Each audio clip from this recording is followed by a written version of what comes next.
This is football. I'm Kevin Clark. DeVonta Smith and Mike Golick Jr., two of the best athletes in the world, join me today on the show. Won't do a monologue today. We're going to have Jordan Reed on this Friday to do draft quarterbacks and also last year's draft quarterbacks, Bryce Young, CJ Stroud. A lot to dig into this weekend. CJ Stroud, the aforementioned young star quarterback. Prince, who was promised of Houston, goes to Cincinnati, which is a fascinating AFC matchup. Teams I think are both on the upswing in various. Why can't the Texans make the playoffs this year with a really good coach and a really good young quarterback? Bengals, I think, are working towards winning the Super Bowl. That got off track a couple weeks ago, but I think it might be back on. Browns, Ravens, really interesting game to see if the Ravens can keep that kind of offensive firepower going against a Browns team. Like on the defensive side of the ball, they're going to be fine. The Browns, like if you saw the passing chart from Deshaun Watson on Sunday, like he's just not throwing down the field. It's not happening. So the Ravens will take care of that. I'm interested to see Ravens offense against Browns defense. But yeah, so it'll be interesting. Jets, Raiders Sunday night. I'm not really sure what the guy who flexes games has been doing this year. I don't know if he's been out of office. I don't know what's going on, but there's been not a lot of flexes. So we'll get Jets Raiders this Sunday. Maybe we'll get Antonio Pierce doing something cool, being cooler than Josh McDaniels. Get to dunk on Josh McDaniels for 3.5 hours. But that's about it. Giants Cowboys will be interesting. Lions Chargers. Chargers make a little mini run here. I think the Lions course correct that, but interesting week of football. We will dive into it more on Friday. Here is DeVonta Smith.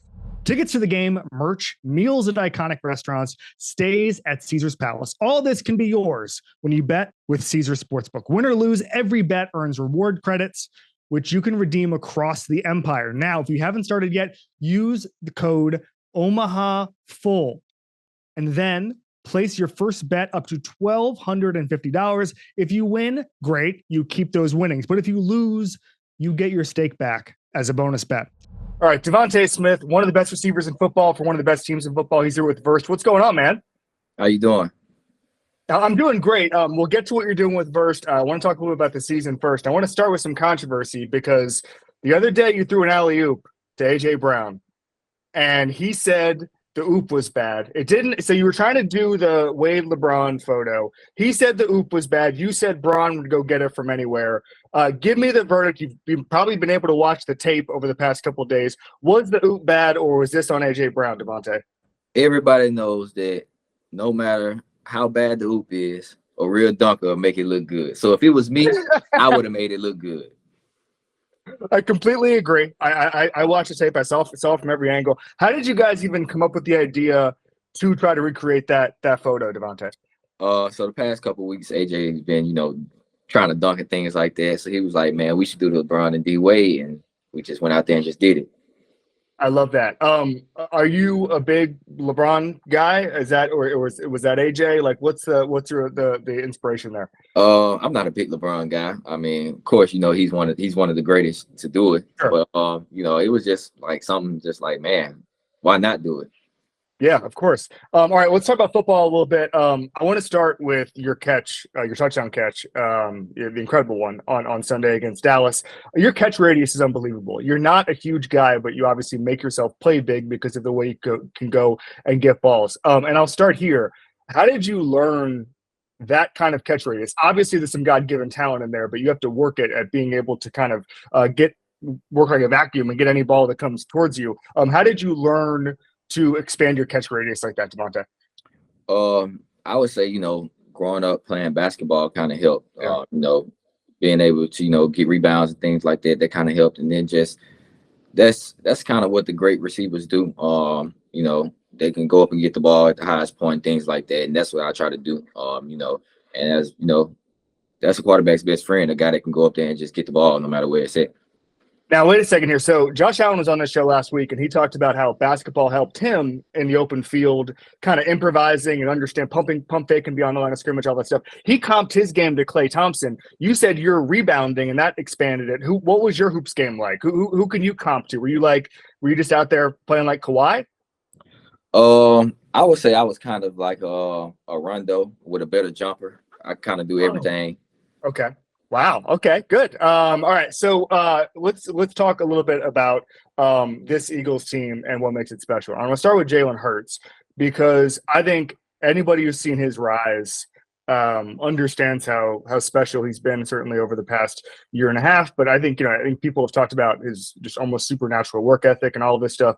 As so, I think I appreciate Jalen Hurts, but as someone who sees it every single day, what separates him from the rest of the quarterbacks in the NFL? I would say his mindset, how he goes out there and he just refuses to be stopped, and then just him going out there, the toughness that he has, the standard that he holds everybody else to. He demands everybody to play to the standard that he's playing to.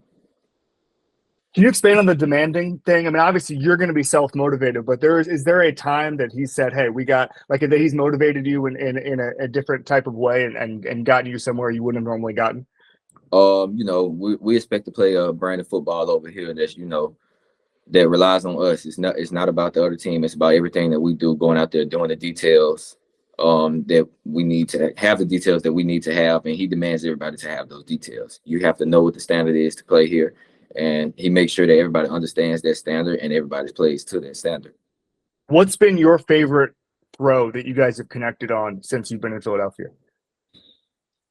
I would say probably the one from last week or last year, the go ball against the Commanders. Just the ball placement was, perfect. You couldn't put the ball in a better place.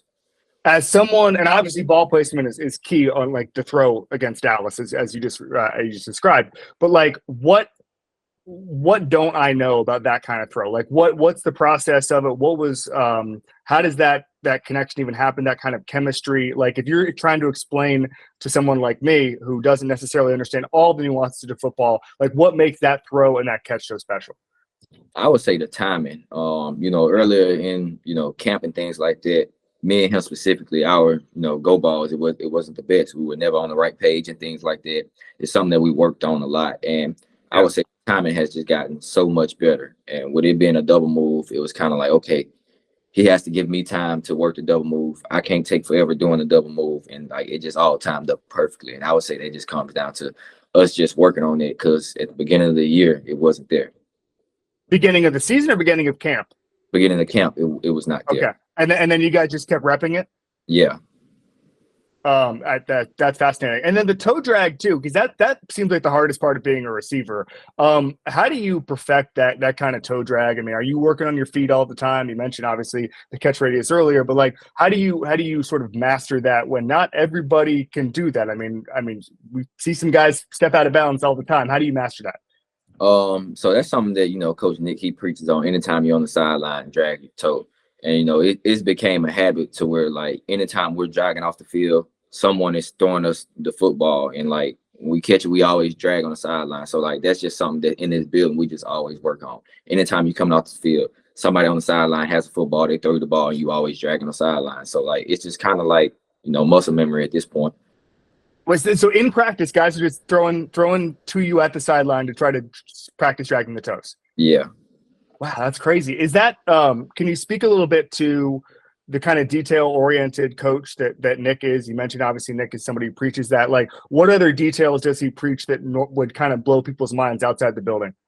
I would say from just a receiver standpoint, the dragging the foot on the sideline, the turning your foot at the top of your routes and things like that to help you get from point A to point B.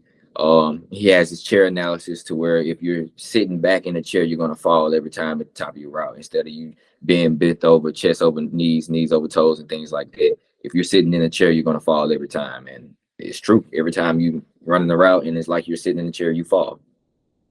There was a really funny clip from a couple weeks ago where you're watching the tush push from the side, and you and the Vikings defensive back basically say, like, all right, these guys are doing something over there. We're not involved. When you're that close to the tush push and you see the carnage, or the brotherly shove, whatever you guys are calling it in Philly, when you see the carnage, you think what, DeVonta? Man, I'm gonna push a little bit, but man, look, I ain't trying to get up in that pile, man. Bad things happen when you're in the pile, man. Have you gotten caught up in the pile? Yeah, one time. Could you describe it for folks at home? For folks that's never been at the bottom of a pile, you can't breathe. it's just like everybody's on top of you. It's like you can't breathe no matter how hard you try to breathe. It just doesn't work. How many seconds are you like the pile? So it's probably like 4 seconds that you're at the bottom of that sea of humanity. I would say doing something like that is probably more like Kelsey and those guys. Like I think at this point they're used to it. They just lay there and like they don't say nothing. They just be laying there, just wait for somebody to help them up. Like they just sit there. Why do you think being so close to it? And obviously, it's funny to me because everyone's like, "Oh, they should ban the tush push." And it's like, well, let me tell you something. They have a Hall of Fame center. They've got Lane Johnson, who's in the huddle yelling, "This should be fun." Like the Eagles are gonna be good in short yardage no matter what. So explain to me why the Eagles are good at it and everybody else is bad at it. The details, that's something that we don't just go out there and practice, but like our walkthroughs, it's the details of it, making sure that you're foot to foot, that you don't leave a gap and things like that. And also half of it is just the will to want to do it. Like you said, Lane saying this is fun. Like those guys, they enjoy doing stuff like that. When we get to a 1 yard situation, they are sitting there laughing, like y'all know what's coming and there's nothing y'all gonna do about it. So like they take pride in doing that. What does the defense look like before when it's 3rd and 1 or 4th and 1, and you're looking into whether it's the cornerback's eyes, whether it's a linebacker's eyes? Are they just like, oh my God, here we go? Everybody just be wanting to get so tight. And it's just like getting tight is not going to stop it because you just get too tight and then James just going to get the ball and just go somewhere else with it. Like, I honestly feel like there's nothing you can do unless like we fumble it. I feel like that's the only way you would just sit there and stop it if we just fumble it. Hey, let's do a little rapid fire here. You said in your top 100 video this year that you thought you were one of the top route runners in football, but that you needed to get better at some things or had a way to go. What do you think you've gotten better at this season? Continue to sharpen the mental side of the game. Right. Understanding, situations, understanding coverages, diving into, the DB I'm playing against, what he like to do and things like that. I feel like that's half the battle. If you can mentally be prepared for the game, then going out there physically is going to be easy because you've been doing it your whole life. Best cornerback you've faced in the NFL since getting there? Patrick Surtain. Wow. What about his game? He's just like a technician. Like he doesn't fall for any move. No matter, you can sit there and dance the line how much you want, he's not going to move. Yeah. And then last thing for you before we get to what you're doing with Verst, you won a Heisman Trophy, and that was out of character for the way voters normally go. They normally just go for the best quarterback on the best team.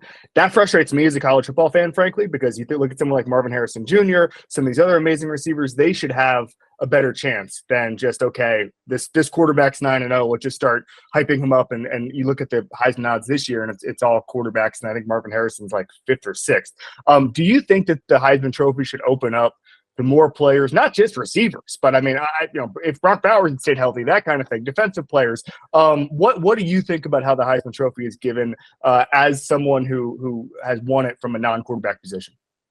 I think depends on how people view it. I mean, if you stat wise, you're going to pick a quarterback because they're going to have more numbers, with the passing yards. With quarterbacks being able to run now, they're going to have the rushing yards also. But I think it should be on, how important someone is to their team. Yeah. Where if you take this person off a team, what would this team be? And then also stats do come into play too also. But I mean, no doubt with Marvin Harrison, he's probably the most important person on the Ohio State team. So that definitely has to come into play. Completely agree. Tell us what you're doing with Verst, DeVonta. I've been working with Verst for quite some time now, and it's so comfortable. It's versatile and everything that you want. Whether it's you going to work out, you going to work, you're having a business meeting, they have everything that you want. And I think that's what, drawing me to it is that I can go to one place and know what I'm getting every time. Awesome. All right, DeVonta Smith, he's with Verst. Thank you so much for coming on This Is Football, man. Thank you. Awesome. Thank you, man.